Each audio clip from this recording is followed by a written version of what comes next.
အားလုံးပဲမင်္ဂလာပါမင်္ဂလာရှိတဲ့ညရှမ်းအခါလေးဖြစ်ပါစေကျွန်တော်အခုဂိုင်းနမိုင်းအနေနဲ့ပေါ့နော်အရင်တစ်ခေါက်ကပြောပြထားရလေးရှိပါတယ်ဒါပေမဲ့အဲ့ပြောထားတဲ့ဥစ္စာတွေကမပြည့်စုံတာတစ်ပိုင်းရဲ့အစင်မပြေဖြစ်ရတဲ့အပိုင်းတွေအများကြီးရှိရတဲ့အတွက်ကျွန်တော်အခုလေးမှာပြန်ရောက်ပြီးတော့ဂိုင်းနမိုင်းအကြောင်းကိုပြန်ပြီးတော့မျှဝေပေးရှင်ပါတယ်ကျွန်တော်ရဲ့ဗီဒီယိုကနည်းနည်းမုံမောဝါဖြစ်တဲ့အတွက်ဒီခံပြီးကြည့်ရှုပေးကြပါ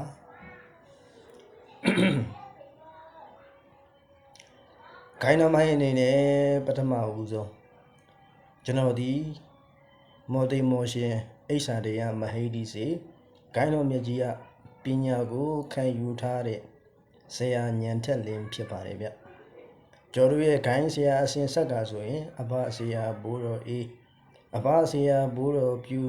အဘဆရာဘိုးတော်ပွင့်အဘဆရာတော်သုံးပါတီထောင်မဆအစိုးမိုးအုပ်ချုပ်စောင့်ရှောက်ပြီးကျွန်တော်ရဲ့ဆရာတွေဖြစ်ကြတဲ့ဆရာကြီးမင်းရှိသူဥပဇေဆရာခွန်မရွှေတပည့်ဖြစ်ပါတယ်ကျွန်တော်မော်ဒီမောရှင်ဣဇာရိယမဟိဒီစီဂိုင်းတော်မြတ်ကြီးသည်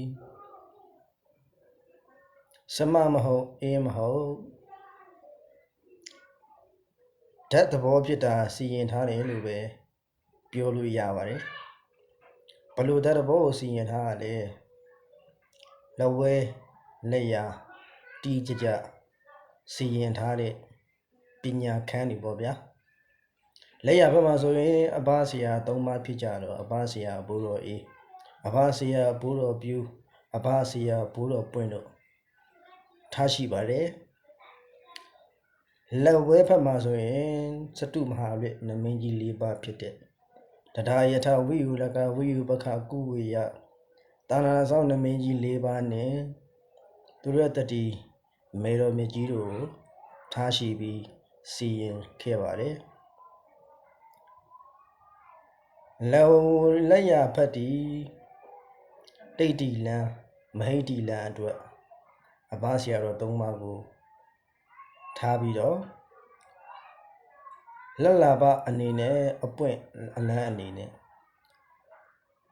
လက်ရဖက်မှာအပွင့်အလန်းအနေနဲ့လက်ဝဲဖက်မှာတရားယထဝိယုရကဝိယုပကဝိယု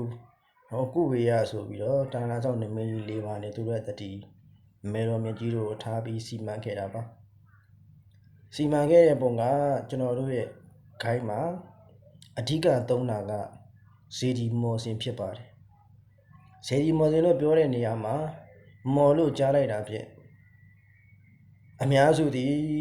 ခုလက်ဂိုင်းများအောက်လန်းဂိုင်းများသို့မဟုတ်အခြားသောပညာရက်များကိုထင်ကြတာများပါတယ်တခြားသောပညာရက်မှာလည်းမော်ကျင့်စဉ်တွေအများကြီးရှိတဲ့အတွက်အဲ့လိုထင်ကြတာဖြစ်ပါတယ်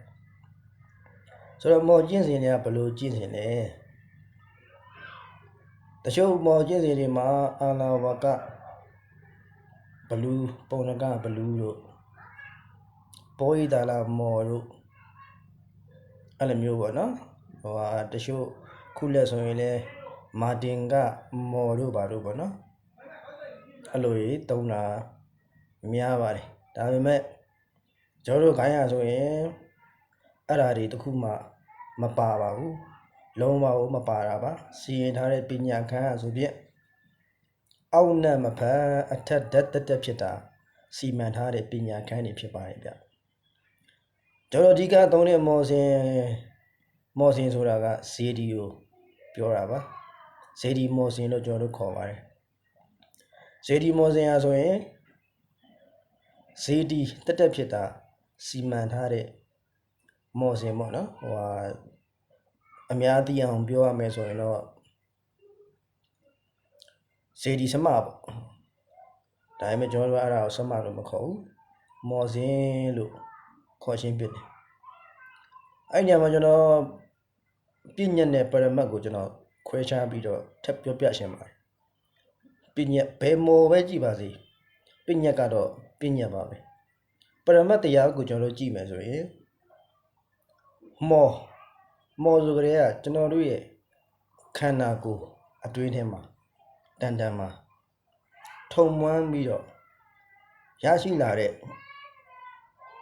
သူ့သဘောတရားအတိုင်းရရှိလာတဲ့ပရမတ်တရားကိုပြောရှင်းဖြစ်ပါတယ်အဲ့လိုပရမတ်တရားကိုပြောတဲ့နေရာမှာဇေဒီဟိုကျွန်တော်တို့သုံးနည်းအတွက်ဂိုင်းအကြောင်းကိုပြောတဲ့နေရာမှာတချို့အရာတွေကတချို့ဆရာတွေပေါ့နော်တချို့ဆရာတွေကဒီလောကီနဲ့လောကုတ္တရာမခွဲခြားဘဲနဲ့ရန်တန်ပန်တန်ပြီးတော့ဝေဖန်တဲ့အပိုင်းတွေအများကြီးရှိတာပေါ့ဒါကြောင့်အဓိကပထမအဦးဆုံးကိုကျွန်တော်ပြောပြမယ်လောကီ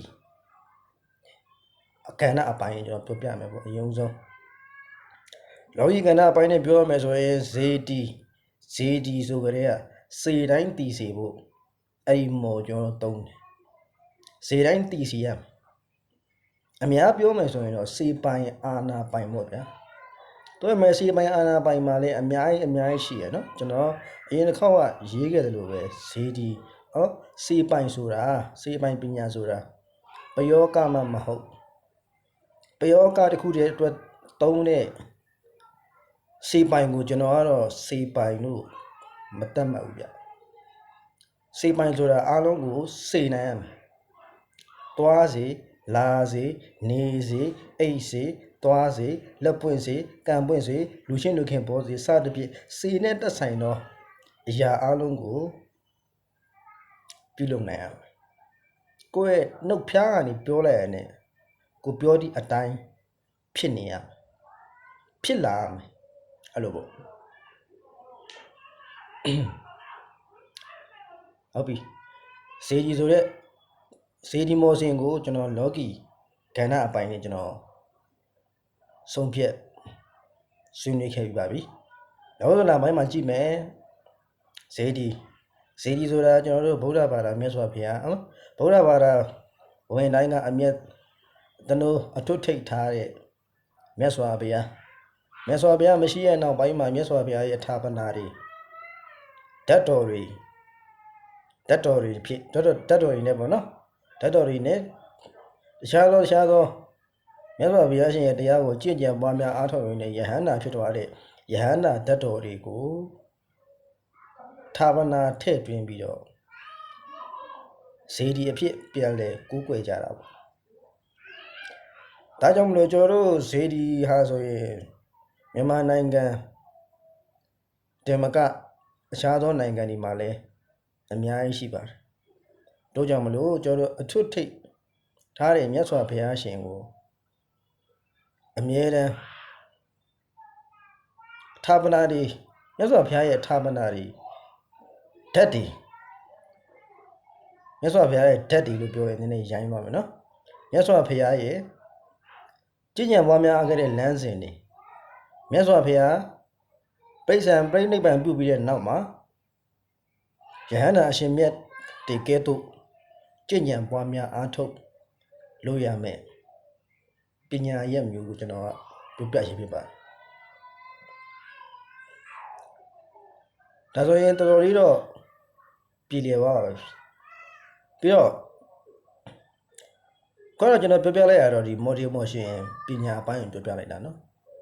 စီမံပုံတွေထားရှိပုံတွေဒါတွေကျွန်တော်ပြောပြလိုက်တာနည်းနည်းလေးရှည်သွားပြီဗျ10မိနစ်လောက်ရှိတော့မယ်အတူရှုပ်အနေနဲ့ကျွန်တော်ပြောပြရှင်တယ်ကျွန်တော်ပြောပြရှင်တာကျွန်တော် model motion ပညာသည်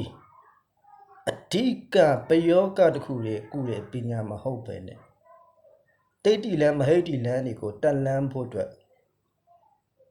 ကောင်းကြီးကိုဆရာတော်တွေကစီမံထားတဲ့ပညာဗျပြီးတော့ဝိဇ္ဇာဆရာတော်တွေကျင့်ကြံပွားများအားထုတ်ခဲ့တဲ့လမ်းစဉ်ဆိုတော့ဝိဇ္ဇာပညာလည်းဟုတ်တယ်ကျင့်ကြံပွားများအားထုတ်ခဲ့တဲ့ဝိဇ္ဇာတွေကျင့်ကြံပွားများအားထုတ်ခဲ့တဲ့လမ်းစဉ်တွေဖြစ်တယ်